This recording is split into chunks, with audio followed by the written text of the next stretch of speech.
Hello, everybody. Welcome back to another episode of Vancouver Real. I am your solo host today because my younger brother Mike is actually away on vacation, returning today, and it is his birthday. So happy birthday, Mike. I'm looking forward to having you back and having our co-host so we can crank out some more awesome episodes of Vancouver Real.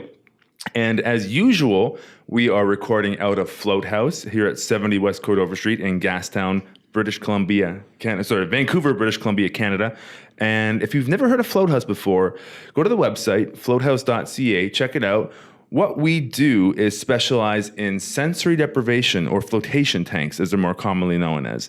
And the whole idea with a float tank is to minimize sensory input coming into your body.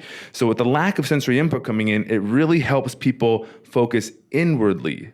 And we're so used to, as a society, we've been trained to get all of our information, all of our entertainment, everything from external sources.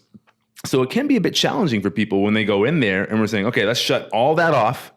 Let's turn off your social media, get off Facebook for a little bit and go inside and see what's going on inside your body and inside your mind. And a super relaxing experience, great for meditation, great for introspection, and really awesome for creativity as well. So if you'd like to give that a shot, use the promo code RECOVERY and you will get a 20% discount off a single float. And as always, I like to give a shout out to Omed Pacman from Omega Point. He is the guy who does our technical work in the background behind the podcast. And he also runs a very successful YouTube channel called Omega Point. And it's loaded with all sorts of videos that he creates himself. And he will kind of do mashups with Alan Watts or Terrence McKenna. He's done videos for all sorts of big names like Graham Hancock, Joe Rogan, Amber Lyon, Jason Silva, all these people online. Go check out his video. That's all his videos are on Omega Point YouTube channel, and he's got some pretty inspirational stuff. And finally, I always give a shout out to the London Real Academy and London Real, and of course, Brian Rose, the founder of all of the Real podcasts. He's the man with the idea behind it all. And thank you very much for tuning in. As always, guys, I appreciate you. And if you ever want to hit me up, I'm a pretty open book. You can message me on Facebook. You can reach out to me through email, and I will respond because we are all part of the London Real Academy, and we're all in this to grow together. So today, I am very excited to interview our guest, Mr. Darren Jacklin. And this has been a long time coming, hasn't it? It has, absolutely, Andy. Actually, I had Darren on as a co-host a couple weeks back with Ryan John Phillips. Oh, no. Who did I have you with? Was it Ryan? It was Ryan? The lady that was going for Galia. Galia. Sorry, Galia. I got that confused. You were on with Galia, TEDx Stanley Park speaker, and it was awesome to have you jump in there, just like that. So Darren is a professional speaker, corporate trainer, angel investor.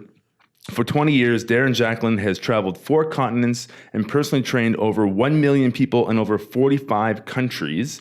He's been featured in the Wall Street Journal, Yahoo Finance, and NBC TV, CBS TV, Global TV, international radio stations. You've been kind of all over the place. And you are currently on the International Board of Directors of Public Companies. You have personally trained over 150 Fortune 500 companies such as Microsoft, AT&T, Black & Decker, Barclays Bank, just to name a few. So welcome to Vancouver Real. I'm grateful to be here, Andy. Thanks for hosting me today. Is there anything else I can add to that extensive resume of yours? Well, I'm featured right now in an international movie called the Treasure Map movie, which is being in select movie theaters internationally now and has actually just gone global and reaching tens of millions of people's lives all over the world. It's a great movie. Some of you saw the movie The Secret came out in 2007. Yeah. This is more of an advanced version in regards to step-by-step and next steps of what to do in terms of the treasure map. But it's a great movie. It's put together with, Douglas Lemire from Calgary, Alberta, Canada created the movie.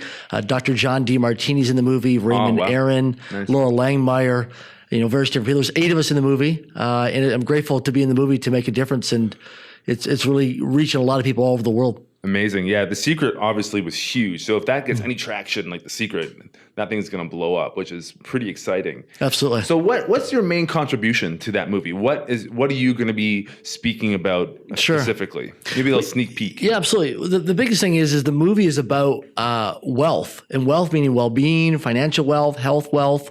Wealth is a state of mind. Wealth is abundance. So what they did is they casted a series of a number of people for the movie. Then they shortlisted to 8 people. And so my role was to share about, things that I've been through, adversities, challenges, failures, setbacks, and how do you bounce back and how do you keep persevering going forward? Right. Even in spite of everything going against you. Yeah. And so the documentary movie, The Treasure Map, is great in terms of how we share specific tools and tips and techniques on how you keep moving forward, because success is a series of well-managed failures. And everybody thinks that, you go out there and you're not going to get rejected. You're not going to get no. You're not going to be able to think you have a crazy idea. Yep. That's everyday life. Yes. As an entrepreneur or self-employed. You're going to fail lots. The key thing is if you want to become more successful, just fail faster and fail more often. You'll get through things. And behind any successful man or woman is of a lot of adversity, a lot of challenges, whether you're in professional sports, you're in the entertainment industry, you're in business, whatever it is. You've had even people in finance that are capitalists or, venture capitalists or angel investors. They've had some home runs. They've also had some losses. Absolutely. Right. And it is, we learn best by failing. That's one of the things as human beings, and if you're not out there taking shots, you're not really even in the game. For sure. Absolutely. And, The Secret, the original movie, The Secret, was really about more or less exploring the law of attraction and how you can utilize that in your life. And how does it jump from that lesson into overcoming failure and adversity? Absolutely. One of the key things is that, there's mentors, there's coaches out there, your environment. If you're failing right now, you're not succeeding, take a look at who you're in close proximity with. Look at the people that are closest to you. If you relate to children, if you have a child who's not succeeding in school and you're a mother or father or parent or grandparent, what are the steps that you do? Do you start to mentor the child? Do you create a home reading learning program? Do you go talk to the principal, the school teachers? There's actionable steps that you take. But as adults, what do you do? Do you just sit in pity and say, oh my gosh, my life sucks? Or are you actually out there seeking a mentor or a coach or a role model? Yep. Are you watching TED.com videos? Are you looking at YouTube videos? What is your training and development program? Every day, I have a certain routine, which we call a DMO, which is your daily method of operation. And if you followed me around with a camera crew for a week, you would find that I do things consistently day in, day out. There's certain things that I do as habitual thoughts and feelings and actions, but there's also things I do that are non-negotiable. Right. I write out every day in my journal a private conversation with myself. Sometimes I have nothing to say. Sometimes it's 2 or 3 pages, 5 pages long. Yeah. Sometimes it's 5 minutes. Sometimes it's 15 minutes. Sometimes it's 90 seconds. Yeah. Every day is different. So developing those really great habits. Absolutely. I write down my top 25 goals that I'm committed to personally and professionally in my life every morning. And I do it in the evening as well.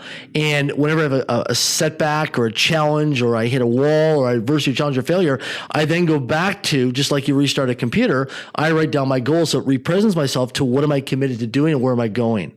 Right. And so these are just little things consistently compounded over a period of time that makes such a big difference in people's lives. And when we study, the key thing about success, if we look at business success, for example, or relationship success, whatever it is, this has all been studied for years. Smart people have studied, people have, lived long lives, or they become financially wealthy, or they've done well in sports, entertainment, or business. We've studied these people. Yeah. Now the success leaves clues.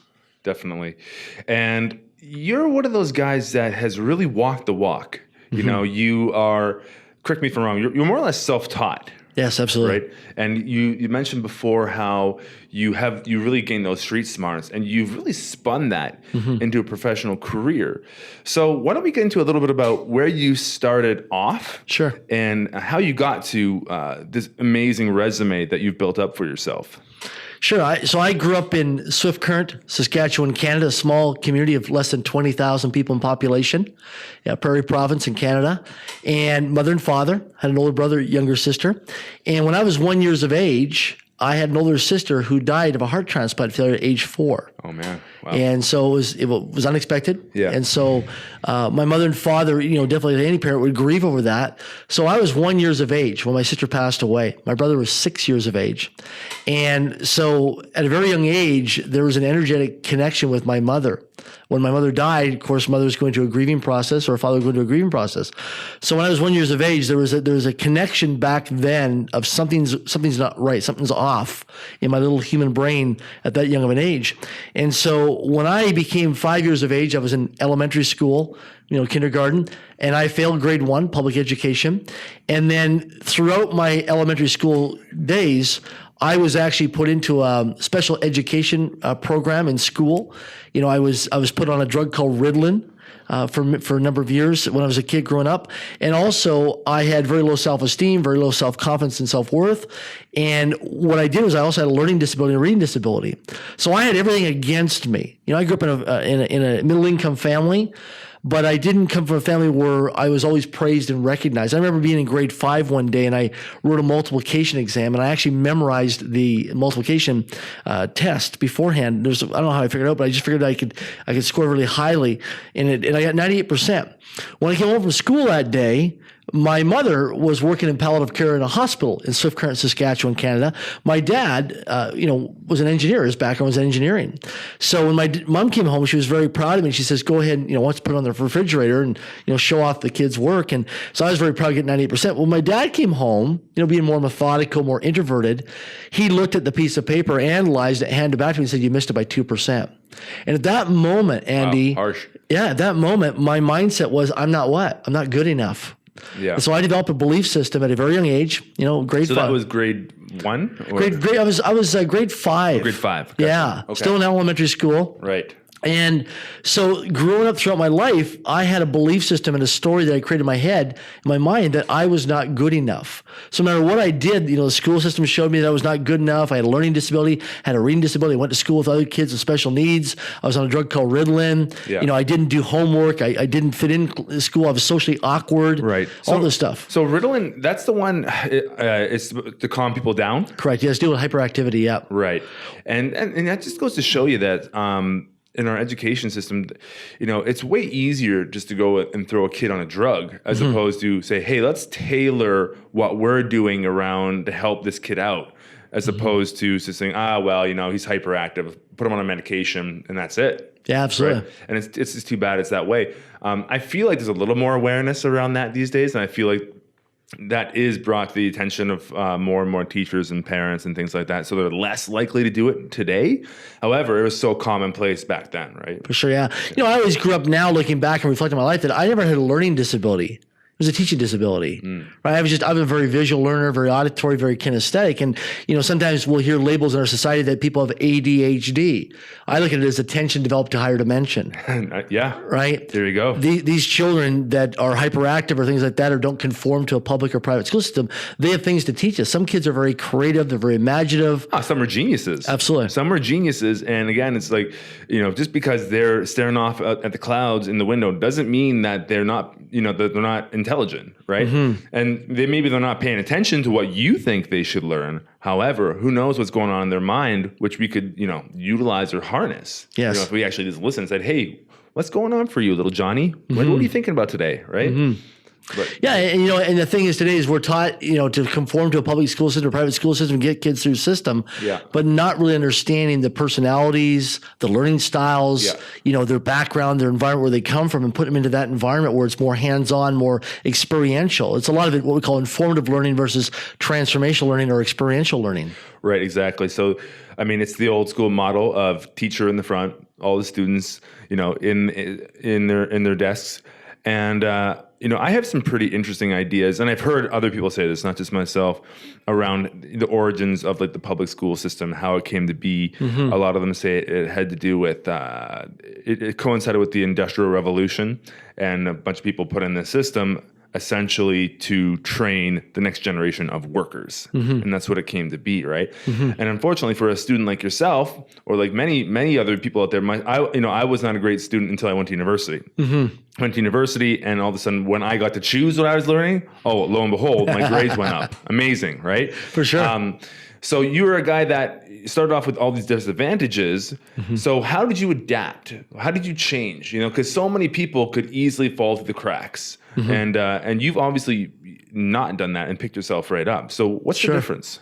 So when I was 7 years of age, I created a little company called Rent a Kid in Swift Current, Saskatchewan. At 7 years of age.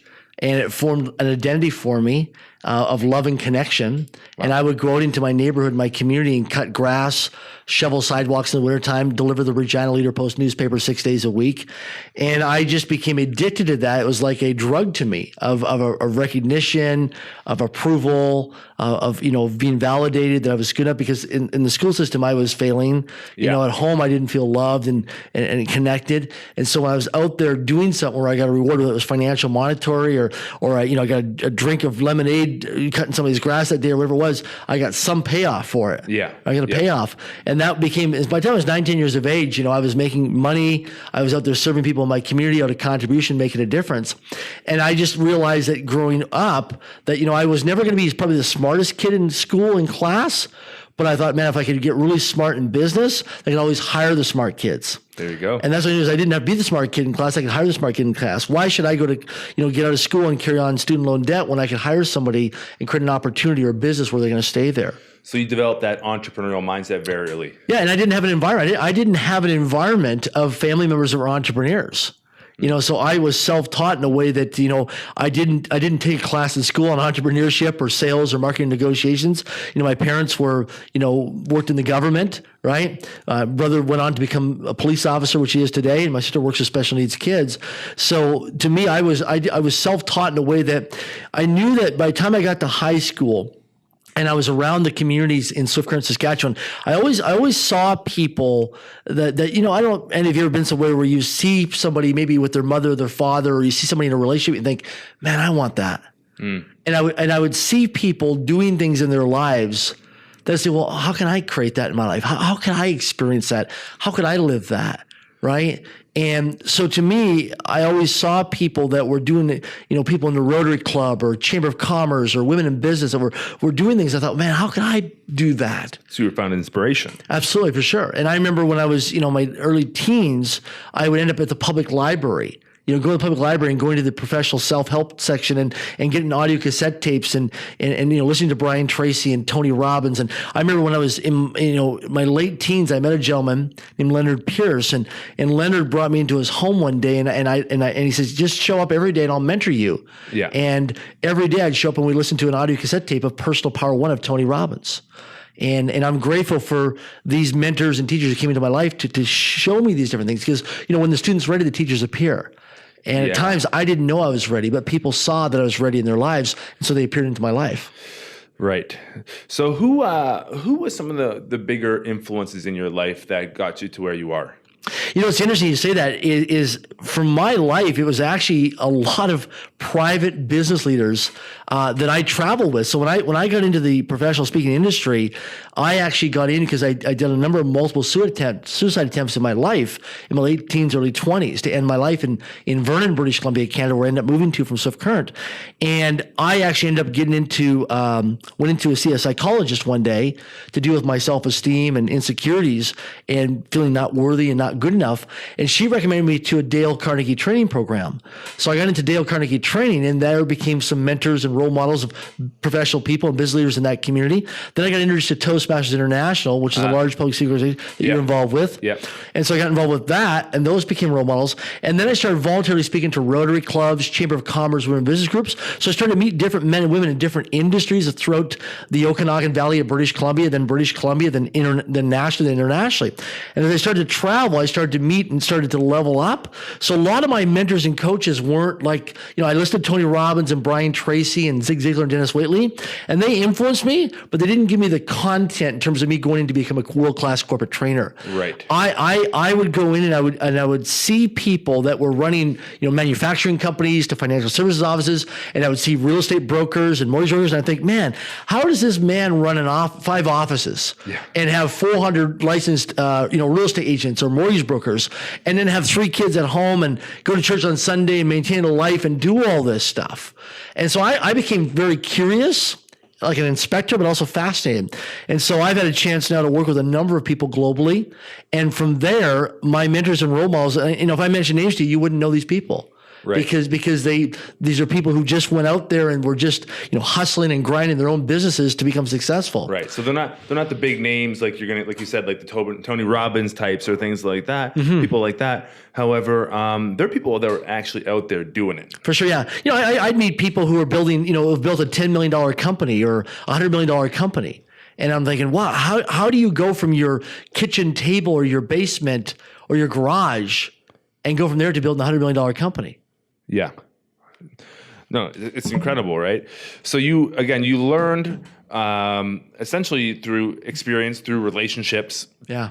And how did you get into, so you said you got into the world of public speaking because of a suicide attempt. Yeah, so I got into Dale Carnegie, trained then Toastmasters to build my self-confidence and my relationship skills with people, right? I didn't feel wanted. I didn't feel good enough. I felt invisible at times. Yeah. And I felt socially awkward. Let me ask you this, and I agree with you 100% that if you go to a Toastmasters club or something like that and you start practicing public speaking skills, once you become comfortable up there, it really does skyrocket your confidence. Absolutely. So in your opinion, what's going on there? Why does that happen so commonly when people are get into public speaking? Sure. Great question. Well, one is your environment, right? Proximity is power. So when you're in an environment, see, my biggest fear when I was going to Dale Carnegie or Toastmasters was walking through the door and am I going to be accepted? Am I going to feel embarrassed? Am I going to be ridiculed or made fun of? And so those are huge stories I created in my head and a lot of self-talk, mind chatter, negative self-talk. But I felt when I walked into Dale Carnegie or walked into Toastmasters, when I walked into Dale Carnegie, I felt like the dumbest person in the group. But yet somebody explained to me later on after a few sessions I was with Dale Carnegie that, you feel that way, but what a leveraged opportunity for it. It's like, what do you mean? I said, well, if you feel that way, you get a chance to tap into all this brain power. There you go. This collective intelligence of like-minded people. Yeah. And I thought, wow, it's fascinating, right? Didn't quite understand it all. It was Completely fascinating different to me. perspective. 100%, right? yeah. Why hang around people who are below you to make yourself feel good? Yeah. It's ridiculous, right? I do Brazilian jiu-jitsu, just not competitively anymore, just as fun. And when somebody new comes to the club and they're a white belt and they're first starting off, you can for the most part, you can handle white belts very easily, and you feel good, like, oh yeah, I got that white belt. However, you really want to become good and start hanging out with those brown and black belts, Absolutely. the guys who are really skilled, right? So you surround yourself by a peer group of people who are at a higher level than you, right? So that's going to provide you with inspiration, right, and a goal, like something you can aspire to hit. Yes. Right. When I was in my 20s, I met a gentleman who's passed away now in a Rotary Club. And he had said to me one day, I was guest speaking at this Rotary Club, and afterwards he wanted to hang out with me, went for a bite to eat. And he said to me, he says, if I can give you a piece of advice, young fella, he called me a young fella, he says, spend time with people you respect and admire, not people you always have an influence on. Yes. And I remember going home that day and journaling that in my journal, spend time with people you respect and admire, not people you always have an influence on. And if you sit with that and resonate with that, wow, spend time with people you respect and admire, the people you always influence on. So if we look at people in their work environment, they're a manager, a supervisor, you run a company, are you always influencing people, or are you getting outside your comfort zone into your learning zone and going to places that level up or maybe scare you? We're going to challenge you. Yeah, absolutely. Exactly. Again, it's so much easier to stay comfortable and be like, look at all these people that I have around me. However, what are you really learning at that point? Right? Awesome. So you got into public speaking. Because you're very experienced in the world of public speaking. How many speaking gigs have you had? Oh, gosh. Do you have any idea? I used to keep track of it and document it. It's in the thousands. Wow. Up until about 18 months ago, I was traveling in excess of 200 days a calendar year, up towards, on average, about 276 days a calendar year. And then in 2015 and 2016, I got into some other businesses and stuff like that, cut back. But now I realize I really miss being on the road. So I'm leveling myself up again to book a schedule, a universal schedule. But I was, I'd be on the road 20 to 25 days a calendar month somewhere in the world doing a corporate training seminar or guest speaking at a conference or a convention. And that's interesting. People always say, like, how did you train 1 million people? Well, what I did is I invested time into relationships with, people in human resources, branch managers, regional vice presidents, CEOs, executives. I would go to the environments where these people would hang out, the hotels they'd hang out, the country clubs they'd hang out with, the trade shows, the conferences, the conventions where they'd hang out. And I would get into their environments where they were, and I start to meet and greet and build personal relationships and create connectivity with these people. Yeah. And, when you go to a corporation like Microsoft Corporation, you go in to guest speak. Well, they've got over 100,000 plus people in that organization.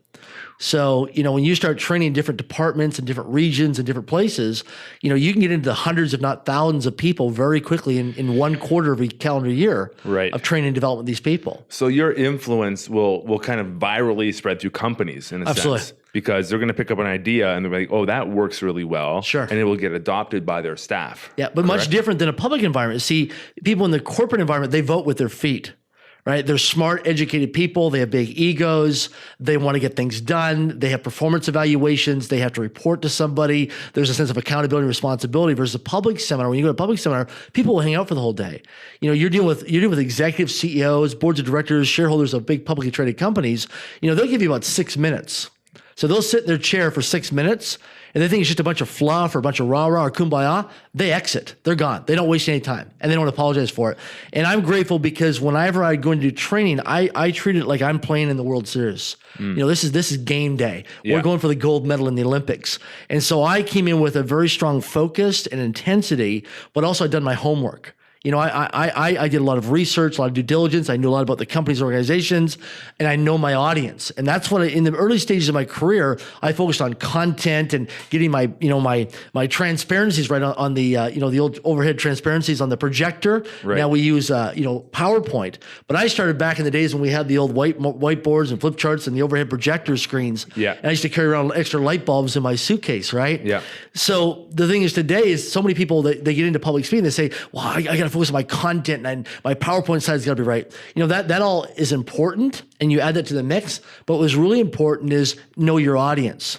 And, there's 3-step process. Number one is know your stuff, which is know your audience, know who you're stuffing, and know when they're stuffed. And so what I do is I focus on how the people that are showing up, the men and women that are showing up in my audience today, what are they dealing with in their personal lives and what matters most to them in their life? Right? So who walked in today is something I always look at. When somebody walks into a seminar or a training development environment that I'm doing, and I always ask the question a lot of times, who walked in today? And people say, what do you mean who walked in? John walked in. Mary walked in. So if I'm speaking to a group of HR professionals, human resource professionals, they walk in, I'm dealing with HR professionals that are saying, I don't want to be here today for this 2 days of training development. I got so much stuff going on at my office right now. My kids are texting me. My daughter forgot to take her lunch today at school. My other son's got to leave early. So there's all this stuff going on, which are concerns that people have. And so one of the things that people do when they start off a seminar, their guest speaking, is they start speaking to the audience. But what I call is you got to create a clearing for the audience, which then once you have a clearing, you create a listening. Okay. Is your audience present with you or are you present with your audience? Go into that. Create a clearing. Yes. What is that exactly and how do you do it? Sure. So for example, 100 people walk into an event that I'm doing. And they're professional business people from various different backgrounds, different walks of life. So when they come in, when I first start that training seminar for the day, could be 6 or 8 hours that day. When they walk in, as soon as we start, my key thing is the first 90 seconds is to just look at everybody, make eye contact with everybody, right? Here in North America, we make eye contact. Some cultures you don't, but I'd make eye contact with everybody. And the first thing is I'm grounding myself, but I'm allowing myself to be open and present. So I'm getting out of my head. I'm getting out of my logical head and I'm grounding myself so I'm present in my whole physical body. And what I'm doing is I'm allowing myself to be present with them out here, right? So what I'm doing is I'm getting off the soapbox or off the stage and I'm connecting with them as if those 100 people, I'm not in a seminar or a training development room, they're in my living room. Right. And we're having an authentic conversation. And that's the difference. A lot of people, when they get up there, it's a show, it's entertainment, it's a presentation. What I want to do is I want to create safety in the room. I want to create trust. I want to create credibility, and I want to create a conversation. And so when I have 100 people or I have 15,000 people in a room, I want to make them feel like it's an intimate environment, that they're safe, they're supported, someone's got their back, but also they feel like, wow, this guy is speaking to me. I'm not blended with all these people in the audience, right? And so when I share with the people, I ask who walked in the room today. People say, well, I walked in there, this and that. And what I address is that who really walked in the room today? Who really walked in the room today for this training development seminar is all your concerns. So let's address those concerns right now. Who's dealing with something right now? And people look around and, it's all about looking good, right? People don't want to say anything and feel embarrassed because, you know the reason why, Andy? Because when you were a young kid, remember the day in elementary school, you may put up your hand in class and you put up your hand and you got the wrong answer in front of the teacher. What did the kids do? They made fun of you. Right? And at that moment, you made a decision. I'm not going to share in class ever again. I'm not even going to, as an adult, I'm not even going to put my hand up again. I noticed that too. And it's funny, and it must be conditioning and programming, because when I'm in the audience, let's say, when the speaker almost singles you out, it becomes really nerve-wracking for the person in the audience, right? Yeah. And then, of course, is, it's a conditioned fear. It's a conditioned fear that we've had probably ingrained in us since we were kids, right? So you're giving them, now we're going into the area of clearing space. Yes. So you're saying, do you have an issue you want to deal with? Is there something you want to get out before we get started? Yeah. And you give them time to do that. Absolutely. And they get a chance to share it, whoever wants to volunteer to share. So I ask, who would like to share? And some people say, well, I had challenges finding the hotel today, or this conference center, the resort that we're training at. I got stuck in the elevator and I'm still frustrated with that. I came here and I spilled coffee because I was rushing to get here and I spilled coffee on my pants, and I'm concerned about what my shirt, the stain of my shirt, and I'm not even listening to you. I just got a text 10 minutes before I got here, and one of my most important staff members isn't coming into work today, and somebody's got to cover them. Let me ask you this. So, okay, I see what you're doing. That's great. Now, if you're in a room full of 100 people, are you going to go through everybody's issues? No, what will happen is we can clear it in about 3 to 5 minutes or less. Now, here's the interesting thing is, it's creating connectedness in the audience. It's creating community. But also, if you say, right now I'm not focused on being here, you can bet out of 100 people, there's other people that aren't focused on being there. Right. And so something that you speak, somebody else is not speaking in the room, right?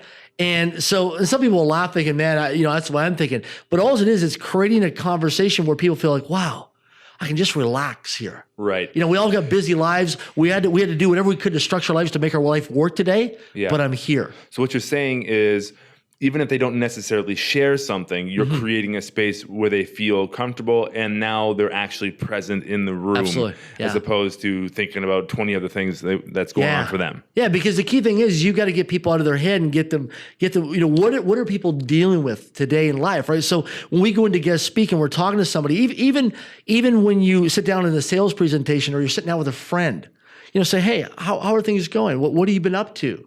And you can create a conversation with them. And you're building rapport right there too. For sure. Yeah. And because you're getting related to people. Like, you ever notice when you go someplace, somebody says, how are you? Good. And there's an automated response. Yep.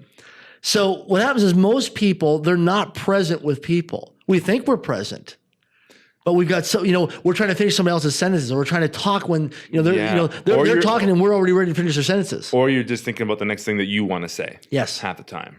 Right? Okay, awesome. So you got them in the room, you've got their attention. Now, how do you keep and hold and maintain that throughout an hour, a couple hour long seminar? Great, yeah. So first thing is, depends on the environment.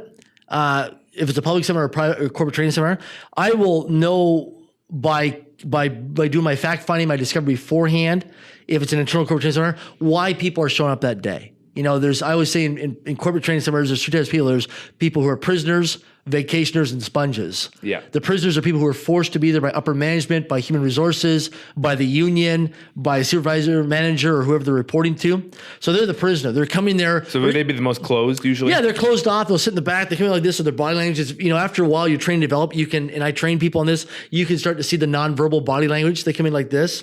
So they're the prisoners. They don't want to be there. You can energetically feel into them that they're closed off. There's a wall there. You can see their hands crossed like this. So they're the prisoners. Number two is the vacationer. And a vacationer is someone who, I got a day off work. yeah, and they hope it's a Monday or Friday because it's a long weekend for them with pay, Yep. right? So they're hoping that they've got 2 years left till retirement. They've got that target on their calendar, their exit date of when they're retiring. So they're daydreaming. Yeah, and they're taking every course they can just to get out of the office, get away from the staff, get away from the boss, and just take every course they can. So they're on autopilot, a lot of them, right? They're vacationers. Yeah. And number three is what we call a sponge. And a sponge is somebody who's a lifelong learner. There's someone who likes training development. They want to grow. They want to professionally improve themselves.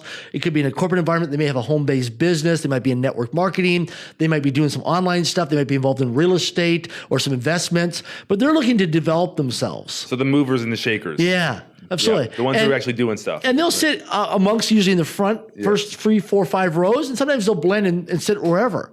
Right? Different personality styles and different level of comfort. And the key thing is to establish who are the prisoners, who are the vacationers, who are the sponges. And what I do is I create a listening that I'm present with people when I'm in the room, and that people feel like, wow, this person really gets me. Now, where does that come from? It comes from my training and my development over the last several years of my life. It comes from making a lot of mistakes. It comes from doing a lot of things wrong. It comes from not being present. It comes from screwing up things, bad relationships and things like that. So from a lot of pain and pleasure over the years, you train and develop yourself to become better. Well, how often is it that a mistake or even pain, the pain that we experience in our lives, actually starts becoming our greatest gift to the world? For sure. Yeah, our voids fill our values as well. Yeah. Right? So like when I was young, when my sister died, I was in a sense micromanaged by my mother and father, my older brother, because they didn't want the death of another child, right? So I became the opposite. Rather than conform, I went around, I was this kid who did not conform. I was outside the box and, so when I got older, voids fill values. I actually went and got a passport, got my driver's license. And to me, the world is just a big playground, and every country is another room in the house, because we're in a global village today. So we're virtual. So, when I'm traveling around the world, people say, well, my gosh, you must have dysfunctional relationships because you're always traveling. How do you maintain relationships? Well, we live in a world today of connectivity where we're connected. Now, it's also about how do we have those conversations? So my training development this year in myself and through my mentors is number one, being more present, more generous, more loving, more connected with people, and also relating to what people are dealing with in their lives. Right. So not making it about myself, saying, what's this person like? So one of the things I look at in my life is saying, how can I relate to anybody? Whether it's a bus driver, to somebody who's unemployed, to somebody who's on the streets, to somebody who's a CEO in a big corporation, to somebody who's a university or college student, to somebody who's in prison. Right. And so I'm learning in my own life right now is how can I connect with people from any walk of life, of any background? And I've done that. I've worked with a lot of people around the world, but how can I take it? So the other day I was in a steam room at the gym, and I sat with this old gentleman who's 88 years of age. And I thought, so I sat there and I thought, I want to contribute to this man's life. We're complete strangers, because nobody wakes up in the morning and says, I'm going to go out and share a part of myself today. Right? We don't do that in society, right? We don't go out there. In fact, we're taught not to talk to strangers. That's more the norm. But here's the cool thing, Andy. Anything we want, need, and desire in our life is available through strangers. We just have to have a conversation with them and create a possibility or opportunity for them, right? And that's the key thing, is that everything we want right now is like, in sales and business, people say, who's got my money? Well, so if you're a real estate agent, who's got your money is people out there that you haven't talked to and connected to. People are always buying and selling homes. People always need life insurance. People always need to get a mortgage or to get investments. It's just having conversations. But we have that story in our head that don't talk to strangers when we're a young girl or boy growing up. So it's sitting with, what is the story? What's the conversation we got? And that's the thing is myself, in terms of a lot of my success, is it didn't come from external things. In the beginning it did.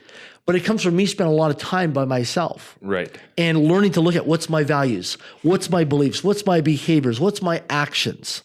What do I think about this? What do I feel about this? And really studying success habits of high performance men and women in life. So now going back to the speaking just a little bit. Sure. So we got their attention. We've held their attention. Two other questions I have for you. Number one, the first one is, how do you create a talk that people are going to remember and actually and feel good about? And they're like, that speaker, Darren Jacklin, was incredible. And they'll actually go out and start recommending you. How can you create that? Sure. I'll give an example. So great time for this. So in my life right now, last 20 years, I've created an identity that I'm this world-class corporate trainer. So now a lot of these men and women that I've trained over the years are baby boomers, and a lot of them are retiring in their late 40s, early 50s, some in their 60s. And, the market's changed a lot in the last 10 years with the global economy. So a lot of these men and women, their investments, their pensions, their real estate has all changed, their portfolio, right? So they're having to supplement their household income today. So what I've done now is, after the last 6 months, is realize, okay, there's a demand for me right now to step out of the corporate training environment and start doing public events. Now, there's benefits and drawbacks. The benefits are I can contribute out of generosity and contribution to a lot more people's lives. The drawback is I've trained over 1 million people around the world, but I've also had a chance to maintain a low profile. Right. So as you start doing a public event, public training, what happens is people start to recognize you on the street as like a celebrity. Yes. Right. So benefits and drawbacks. So what I've done now in terms of a topic is I've looked at the last couple of years and thought, okay, what's something that people don't know? Well, one of the things is that when people make a mistake, we label it as a lot of times being wrong, or I'm not smart enough, I'm not good enough, things like that. So I've created a topic of a seminar, of a course I'm starting to do this fall called Transform My Obstacles into Cash Flow. Right. Because I'm going to show people how you can create multiple streams or multiple sources or multiple flows of income so we put people through an experiential course that I'm blessed to learn over my life of 2 days of transformational learning, but also experiential learning. So not only do I get a chance to coach and develop and train them, right, with their permission, but also I put them through a whole series of live exercises and events where we show you that, one of the exercises we do is we look at the top 100 mistakes you've made in your lifetime. Yeah. And a lot of people just put them out of their mind. I don't want to, that's painful. I don't want to think about that. Well, through the process, you get present to your mistakes and your challenges, your failures. And then we go through a step-by-step process where you look at those mistakes.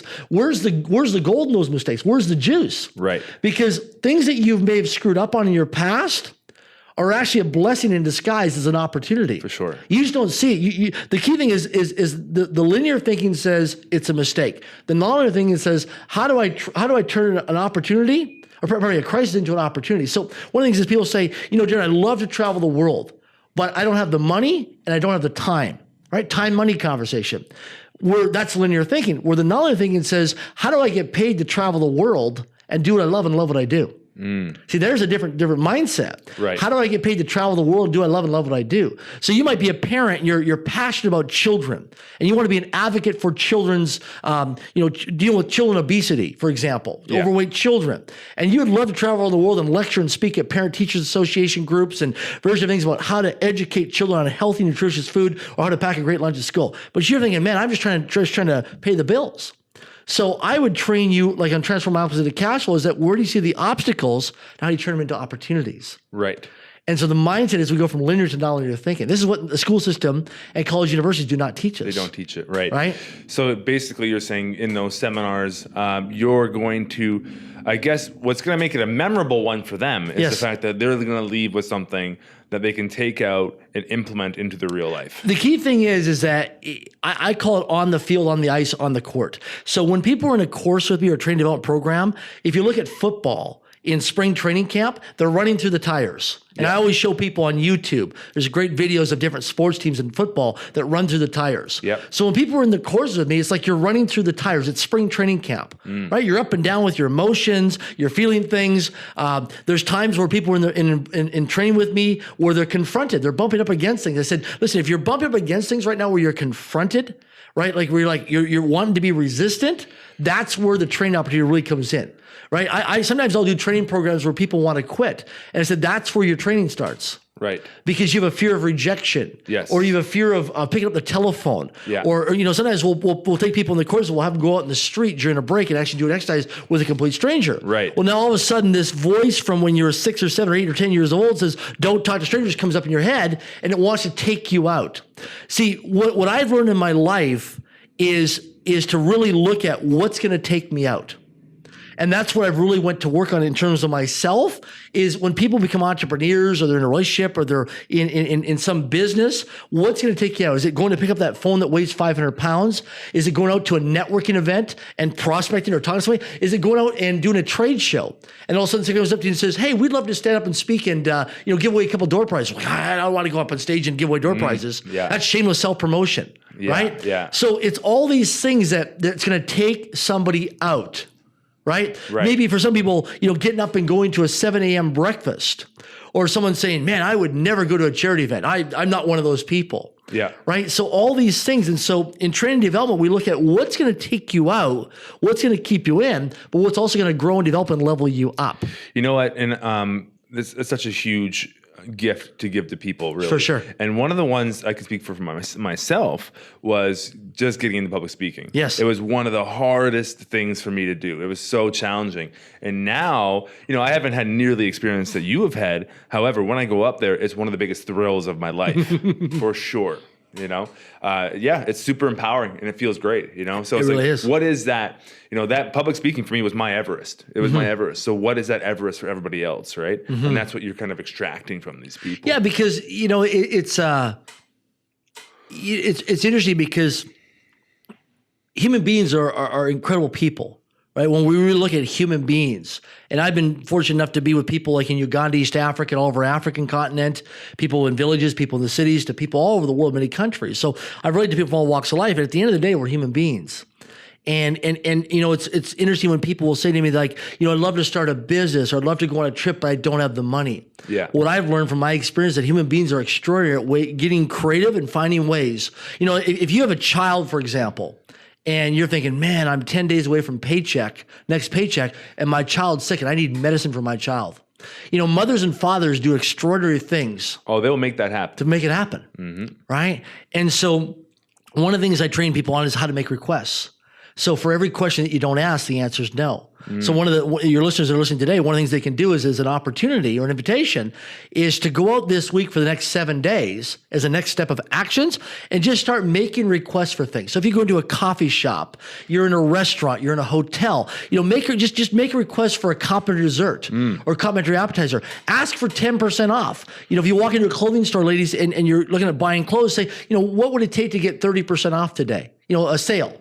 Right? Yeah. And the thing is, for every question you don't ask, the answer is no. But here's the interesting thing is people do one of three things. They'll either accept your request, they'll decline your request, or they'll counter offer your request. Yes. Right? Yeah. So if you look at, so as your listeners listening. You got 3 potential wins for you. Yeah, absolutely. 2 potential wins for you there. Yeah. And the cool thing is step number 2 is decline the request. The reason why most people decline a request is because they're not a decision maker, or if they're in a business or organization. They don't have the power to. They don't have the power to. It's in the policies and procedures that they don't have the authority to do that. Yeah. And they don't want to get into trouble.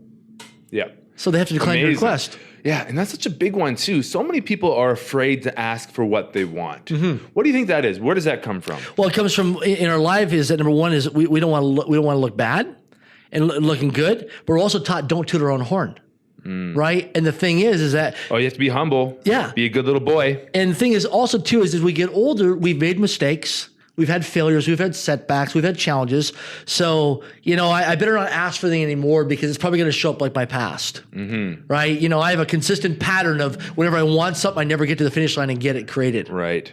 One of the best lessons I've learned in the past year, I would say, is not being attached to the outcome. For sure. Right? Just throw it out there. Doesn't work out. That's okay. Move on to the next one. Right? Not being attached to the outcome. And it eliminates the fear. It does. It doesn't even matter. It doesn't matter if it doesn't work out. It's fine. Who cares? Absolutely. Right? And then you're taking shots when you do that. I write my life out every year in December. I actually do a vision letter to myself. And I have different areas of my life that I write a letter to myself. And last year, 78% of what I wrote down came to fruition. This year, I have 8 pages on my vision letter. And just so far this year, I'm already at about almost 40%. Amazing. And I read it every day to myself. I share it with people. And I just presence myself to my life. Now, here's the cool thing is that for most people, they're go-getters and they're not go-givers. And the secret to living is giving. And if you get around a lot of influential people, successful people, whatever it is, they're generous with their time. Some people are. They're generous with contribution to make a difference. Now, some people say, well, yeah, but I know people who are very generous and they're broke financially. Well, there could be another thing, too, is that some people are good at giving, but they're not good at receiving. There's a disconnection to am I open to receiving? Yes. Yeah. Right? What's interesting, too? I learned about this one. Is the book Influence by Robert Citadel. Have you heard I've heard of the book. Yeah, I've not read it. Yeah, really good. And he was talking about the law of reciprocation. Whereas when you give something to somebody, they will feel obliged to give you something back. And it's that whole cycle, right? However, you got to be open to it. You got to be open to receiving, like you just said. Yeah. You'll be able to receive it and not attach it. And also, too, when you're out there, things aren't always going to come back from the same person that you was a contributor to. Yes. Right? Yeah. One of the things that I've learned in my life, it's really kind of interesting, is that every time I buy a pair of pants, or I get a pair of pants, or somebody gives me a gift card and I get pants or a shirt, I give a shirt or a pair of pants away. So it's always giving and receiving, right? Right. And so what it is, it's always in a state of balance. Yes. Now, what's interesting is that whenever I go and do this, I'll give a pair of shorts away or a pair of pants or a shirt. Then all of a sudden, some company will send me some of their swag in the mail. I'll get a golf shirt from some financial services company. Boom, brand new gear. Yeah, and I wasn't even expecting it. Or all of a sudden, a week later, 2 weeks later, some gift card will show up for $50, $100 from some retail store because somebody says, hey, thanks so much. What you trained me on 6 months ago, or a year ago, or 3 years ago, made a huge difference in my life. Somebody recently sent me a gift card for $250. So you never know where it's going to come from. No, it's totally unexpected. Right. Cool. I want to switch gears just a little bit. Mm-hmm. A few conversations I've had with you, one at our Float House Christmas party a couple years ago, and before our last podcast, which you co-hosted with me. Mm-hmm. You have some really interesting strategies and techniques and ideas for marketing. Sure. Really outside the box thinking in terms of how to get attention for yourself. Mm-hmm. Why don't you go into a little bit of that? Yeah, absolutely. Yeah. Sure. So the key thing is to look at, and we live in a world of distraction today and a lot of noise. We're in a global village today. There's so many people and so many things, electronic devices, that want our attention today. So the key thing is, like a child, you've got to get attention. And I was taught this. I've had a chance to work with a lot of people. So I was taught this years ago by a gentleman. He said, if you look at successful people, it could be the Kardashians, Lindsay Lohan, it could be Justin Bieber, for example. These men and women, right? Step number one is they got to get attention. Right. So if you're selling a product or a service, you're in transition right now, you're looking for employment. Yeah. How do you get attention? Right. So you got to get attention. You got to create some noise. You got to create something that gets people's attention. Sir Richard Branson's a great example with the Virgin brand on getting attention. Elon Musk is another person who's great at getting attention. Okay. So number one is get attention. Number two is once you start getting attention, step number two happens. You're going to get criticized. And that's where people stop. Most people, that's where they're confronted, that's what they bump against, and they stop, right? So understand that you're going to get hugged and you're going to get slugged. No matter what you do, whenever you're out there in the public, you're going to get hugged and you're going to get slugged. You're going to get kissed and you're going to get kicked. If you go to a professional sporting event, hockey, for example, people are going to be cheering for the referee and people are going to be booing the referee, right? So it's just part of the game. Right. And so no matter what you do, you're going to get hugged and slugged. So the key thing is, number one is you're going to get attention. Number two is you're going to get criticized. Three is you're going to get haters. And number four is you're going to get admired. So it's a 4-step process. You get attention, you get criticized, you get haters, and you get admired. Why do you get admired at the end of all that? Because if you look at Donald Trump, for example, you look at the Kardashians, for example. Let's look at Kardashians. What product do they sell? I don't know. So we don't know. It's a mystery, right? What are they selling? But yet some people go out and spend millions of dollars or borrow millions of dollars to buy a manufacturing plant and have so much financial skin in the game, right? So the Kardashians, what are they selling? Thin air, fluff? What are they selling? We don't really know. But they've made millions of dollars off it. They get celebrity endorsements. They're highly publicized in the public media all the time. And they don't care whether you like it or they don't like them. The point is they're getting attention. Yeah. And And that's half the name. That's half the game right there, right? Yeah. It's just being noticed in a very noisy world. So are they memorable or are they forgettable? Memorable. Yeah. See, they can go out and do some publicity stunt, and what happens is they get remembered for that. Yes. And so the thing is, it's going out there and taking risks. But you see, most people are waiting for the world to give them permission. Yeah. They're waiting for someone to come rescue them, or somebody say, man, you're good enough. Yeah. I'll give you an example. Just recently, my sister ran the Vancouver Marathon. And, the last 1.8 kilometers of the marathon, she was breaking down. It was 42.2 miles, probably 42.2 kilometers, this race, right? And she was breaking down. And so as I see her coming, she's about an hour and a half over her time. I see her coming, and I thought to myself, should I jump this barricade? Because I'm a spectator. I'm not supposed to be on the marathon track. And so I'm looking around. There's Vancouver City police officers, there's volunteers, there's security out there, and they're making sure that nobody gets on the running track. Right? For risk and liability, for safety as well, and you're not supposed to be on there. So I have this voices in my head saying, go jump on the track, build a rapport with your sister, go ahead and cheer her on to the finish line. It will be a bonding experience between you and your sister. And the other voice in her head say, no, you can't do that. There's a barricade right now. You might get in trouble. You might get arrested. You might get fined. There's police there. You might be busting the law. All this made up story in my head. And at the moment I thought, okay, what's the worst possible case scenario? Get arrested. Yeah, I get arrested. People are going to say, you got to go back there, right? Yeah. So my sister ran by. I ran onto the track. And I ran with her the last 1.8 kilometers to the finish line at the Vancouver Marathon. Amazing. Because I was in such a zone. Yeah. And at the end, my sister and I hugged each other. She broke down crying. It was an incredible bonding experience with my sister and I. But at that moment, I had to make a decision. Yeah. Right? I'll give you an example. In my early 20s, I went and met a guy named Jim Rowan. And I was flat broke financially. I was living in Vernon, British Columbia, Canada. And I had just enough money for gas and to pay the toll booth on the Coquihalla. Okay? And I came out to this event to see Jim Rowan, who was a very well-respected man in the personal professional development industry, who was a mentor to Tony Robbins. I had a chance to spend a bunch of time with him as well. When I first wanted to come to see him, I didn't have the money to pay the tuition to go to his public seminar. So I drove out to Vancouver from Vernon, British Columbia. I slept in my vehicle at the Pan Pacific Hotel, and I moved there every couple hours, so I never got towed or ticketed. The next morning, I woke up, and I thought, I got to get into this event. I don't have the money, but I got to get into this event. I got to find a way to volunteer. I just got to get in this event. Something's going to happen. My life is going to change today. So I wore my high school graduation suit. Okay. I had a couple granola bars that I bought, and I ate that. And about 7 a.m. in the morning, I'm dressed. Now I slept in my car. So I got up earlier in the morning, and I went and I shaved in the mirror at the hotel, at the Pan Pacific Hotel. And I cleaned my face off and all that stuff, put my high school suit on. Now, the interesting thing was, and things have changed now, but what happened was I had to have a shower because I slept in my car all night. So I went into the Pan Pacific Hotel, went into the elevators. Now, the elevators have changed now because of different securities, and we've updated things now, but this is back in the early 1990s. But what happened was I actually went up to one of the floors where the sleeping rooms are in the hotel, and I saw one of the maids, and I said, excuse me. I said, I've left my keys in the room. And I was dressed up in my graduation suit. So she didn't question me because she thought I was like a business professional. She opened the door. And thank goodness that there's nobody sleeping in that room that morning. Yeah. I opened the door, went in there, deadbolted it, went in, I showered and changed, came back downstairs. Now I took a risk, right? A big risk. And I was scared. I was terrified. But it worked. And I came down, and I remember that morning the hotel staff at the Pan Pacific were setting up the conference for it was Jim Rohn and Brian Tracy. And I'm there, and I go up to this lady who had a clipboard, and I said, "Hi, my name is Darren Jacklin. I'm here to volunteer." And she's very organized. She looks at me, and she looks at her list. She goes, "You're not on my list. We don't need you today." And she walks away from me. I thought, "Oh my gosh, I just blew my chance to get into this Jim Rohn seminar to volunteer." So I'm there, and I'm walking around. There's these people starting to arrive early and starting to set up, and the hotel is starting to set up, and they're starting to set up, all the registrations. There's going to be a few thousand people coming to this event in the big ballroom of the Pan Pacific Hotel. And I'm watching, and I notice all the volunteers are set up, and there's one volunteer chair that's open.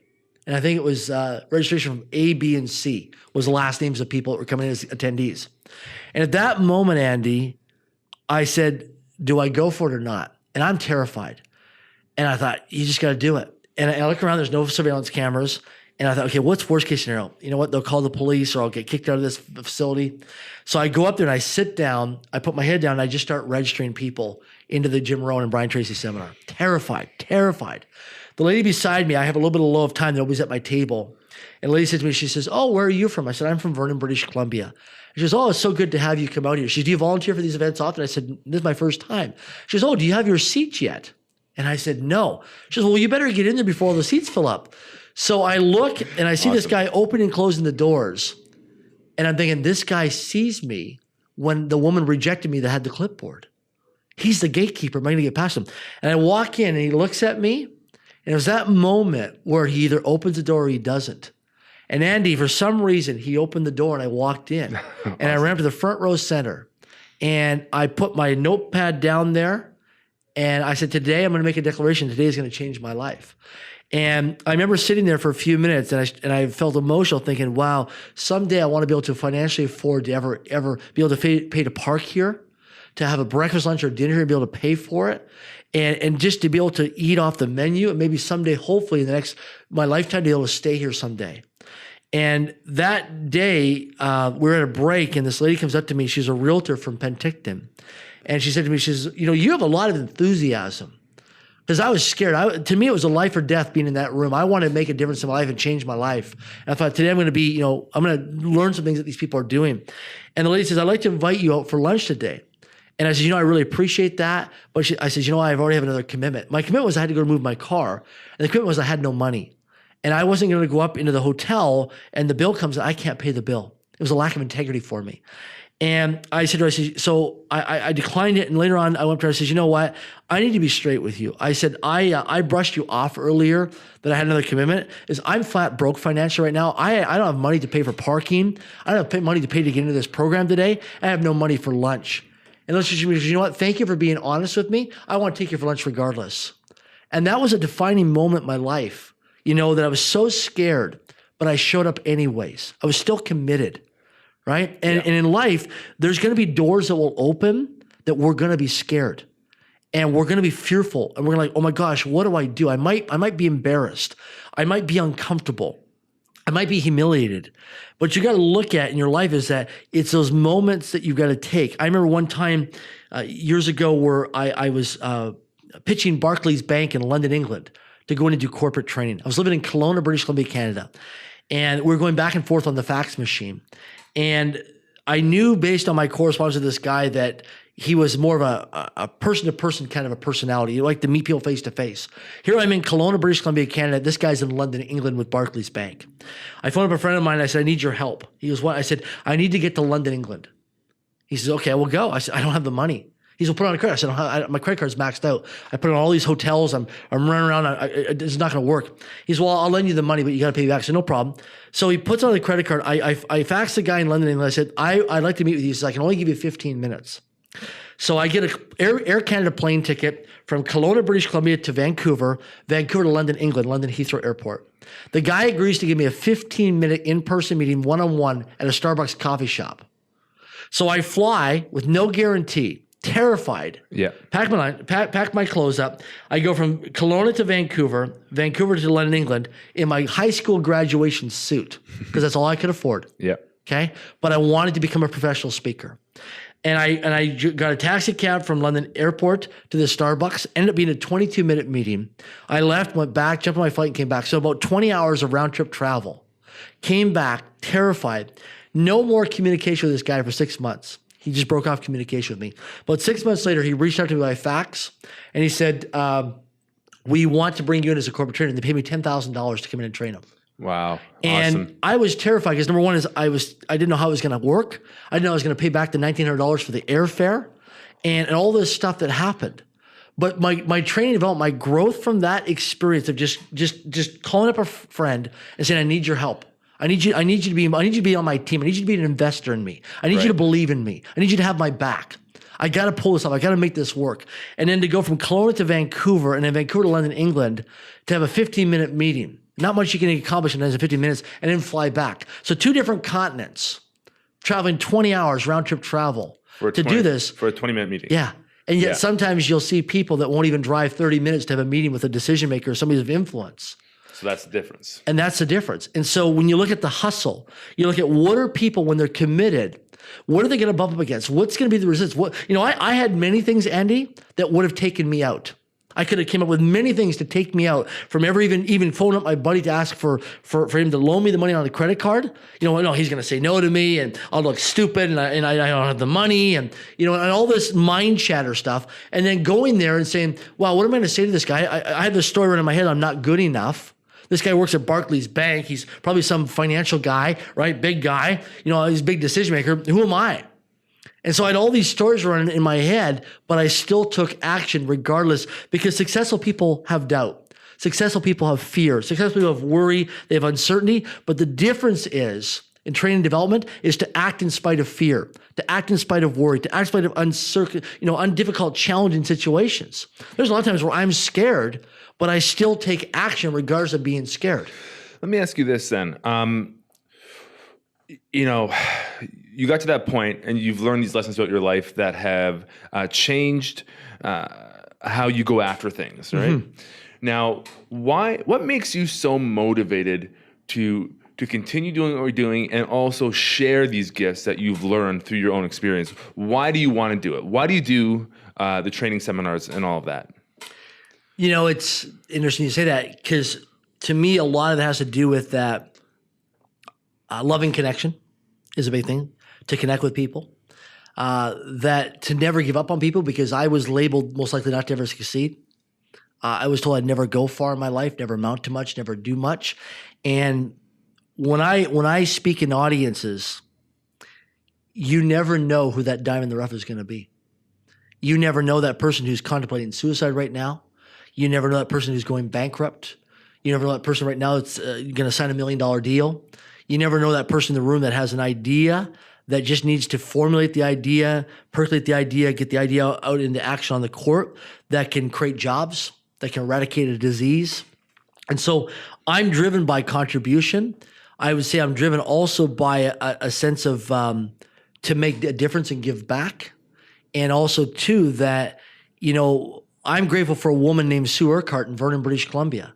I was in a Toastmasters meeting one day, and I was doing a speech, and she was a general evaluator. And I was terrified that day giving that speech in that Toastmasters club in Vernon, British Columbia, Canada.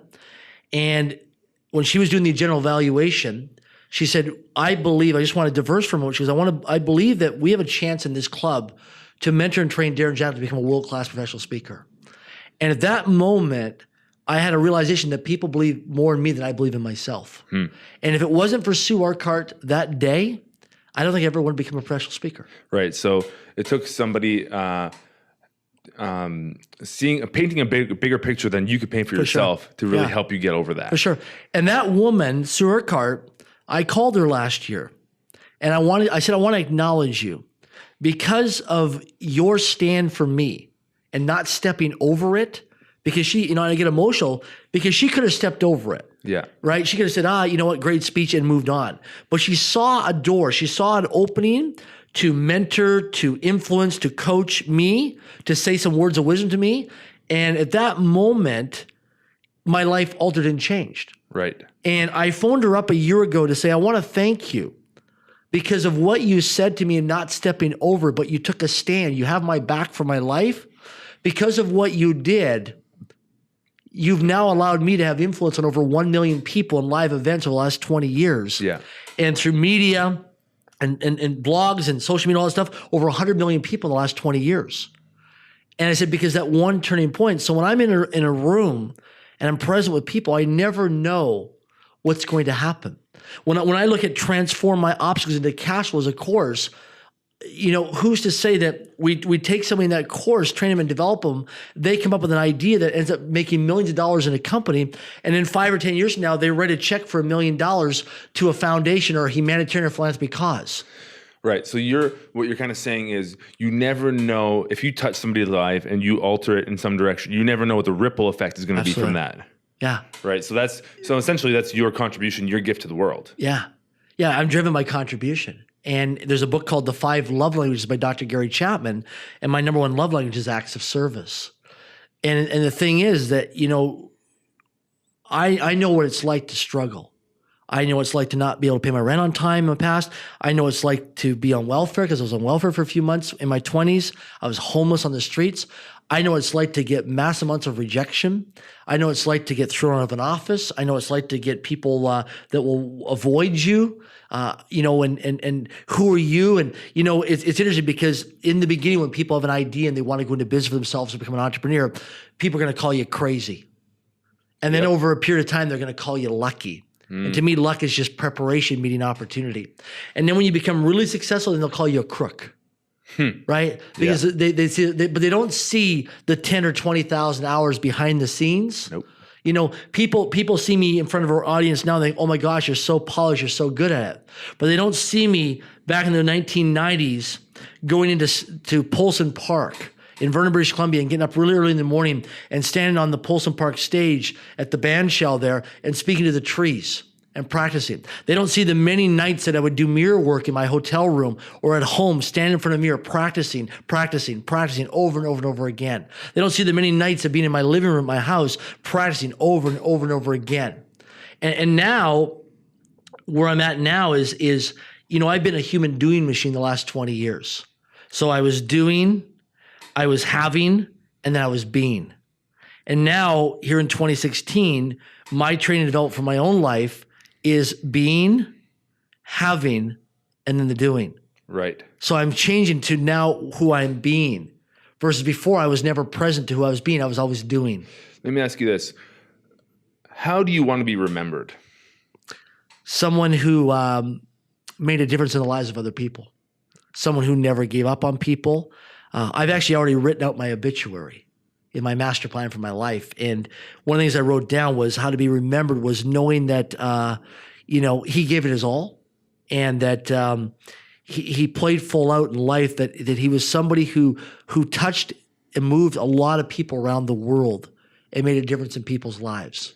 That sounds amazing. So you're starting up your new seminar this fall, you said? Yeah, we started in the next couple of months. We'll start doing public events, right. Vancouver to test, then we'll go internationally with it. What's it going to be called?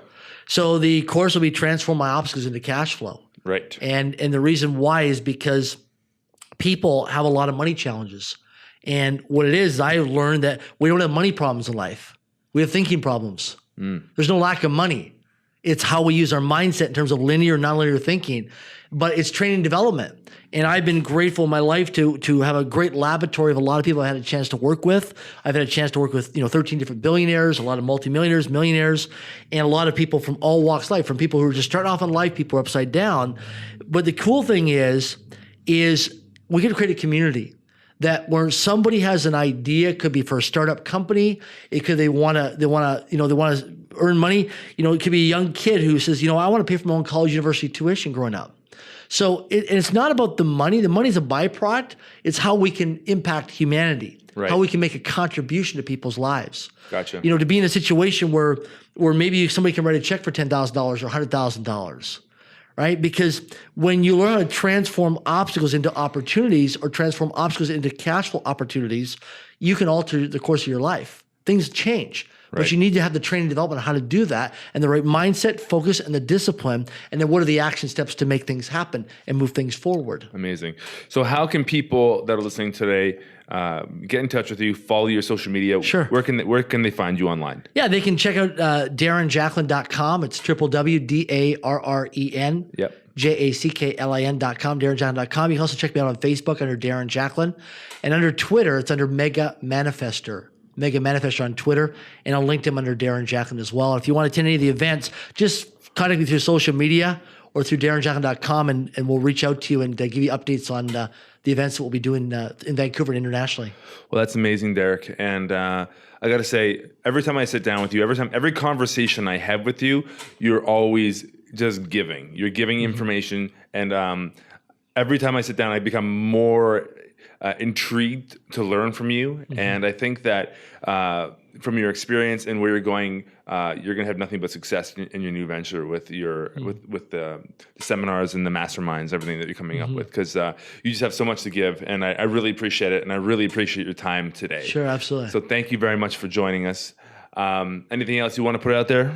I'm grateful to be here, and I think realize that in life we're either coming from a problem, we're in a problem, or we're heading towards a problem.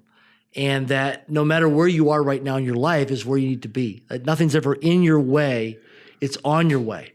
And I remember when I was failing or had challenges or things were against me, I would make myself wrong and I'm a failure and I'm embarrassed and I wouldn't want to leave my house. Sometimes I wouldn't want to leave my bedroom, didn't want to leave my bed underneath the bed sheets. I've had those days. And to realize that if you want to change your life, you've got to change your life. And what it does is it starts by, having a conversation with somebody, right? Going out there and going to a networking event or going to meetup.com or going to a trade show or going someplace where you can get around other people.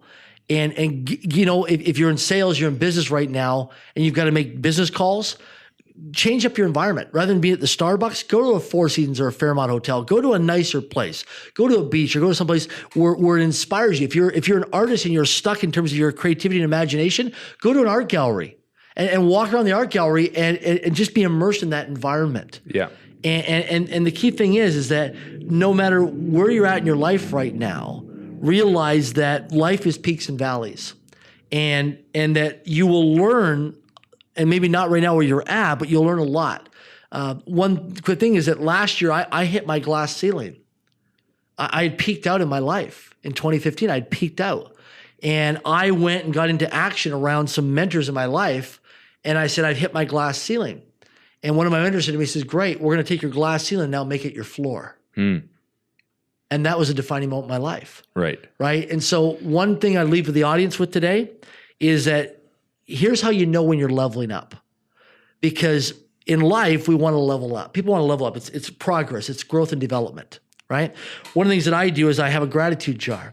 So I put little notes in there all the time, my gratitude jar. And then on January the 1st of every year, I open up my gratitude jar, I jump up all my notes from that year, and I read through all my notes, which is documentation or a paper trail of things I'm grateful for throughout the year, all the different moments and memories of the year. Another thing I do is how you know when you're leveling up is that when you have a problem or challenge right now in your life that you don't know how to solve. It could be a tax problem, it could be a relationship problem, it could be a financial problem, it could be a health problem, it could be a family problem. You don't know how to solve that problem. So you have to go outside your immediate network or influence of people, family or friends or neighbors, and go find people or locate people or connect with people that are outside that close proximity. And you have to have a conversation with them. And what happens is when they help solve that challenge or problem, now you know you've leveled up because you've solved the problem or challenge, but now you've went to a new level in your life. Right. And then guess what? You get to that level, now new problems, new challenges arise at a different level, and now you got to do the same thing and keep leveling up. So your glass ceiling becomes your floor over and over. Yeah. It's a constant ever-moving journey. Every level you go to, people always say to me, I want to become a millionaire. I say, great, what's the benefits and drawbacks of becoming a millionaire? They go, what do you mean? I said, well, there's benefits and drawbacks. What's the drawbacks? Well, charity's going to start calling you, friends and family start kind of call you. You may have to change your zip code or your postal code. You might have to put a gate around your property. You may have to have an alarm system. You have to have wills. You have to have a trust account. You have to have lawyers. There's a whole bunch of things you got to set logistically to be responsible and accountable for your life. Mm-hmm. So there's benefits and drawbacks to everything you do, right? And the life I have is, traveling the world. There's benefits and drawbacks. And so, but people say, well, you're always so calm about that. You seem so settled. Because I know what the benefits and drawbacks are. Right. So I know how to play the game called life to do it, to make it happen. Amazing. Well, again, thank you very much for joining us on Vancouver Real. Mm-hmm. And today, everyone, if you liked what you heard, find us on iTunes, on Stitcher Radio, YouTube, Facebook. Give us a review, give us a rating. Those things are really helpful for getting us found. And thank you for joining us. And I look forward to doing this again sometime. Absolutely. Maybe in a few months, come back on. Sure, love to. Or I'll throw you out for a co-hosting invitation again. Yeah, I'd love to make a difference. Amazing. Well, thank you, Darren. I appreciate your time. And to next time and to whatever is. Thank you.